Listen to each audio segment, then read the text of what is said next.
अस्सलाम वालेकुम viewers, 5 days remaining है 8 सितंबर का जलसा होने में। पाकिस्तान के अंदर इस वक्त पीटीआई के कारकुनान और पीटीआई के रहनुमा जो है वो इस जलसे की भरपूर तैयारियां कर रहे हैं। अगर ये जलसा कामयाब हो जाता है और इसका एज पीटीआई के जो चेयरमैन है बानी पीटीआई जो है इमरान खान साहब, उनको इसका बहुत बड़ा एज मिलेगा। दूसरी जानब इमरान खान साहब का ऑक्सफोर्ड यूनिवर्सिटी में अगर ये इलेक्शन इमरान खान साहब जीत जाते हैं, उसका भी इमरान खान साहब को बहुत बड़ा एज मिलेगा। एक ऐसा इंसान जिसको पूरा पाकिस्तान मिलकर, यानी कि जो 13 जमातें हैं उनके पटवारी हजरात मिलकर करप्ट साबित करने में तुले हुए हैं, वही लोग जो ये बात कहते थे ये कादियानी है, ये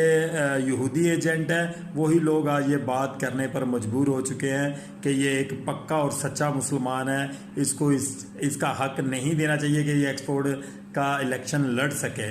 आप लोगों की कोई एक जुबान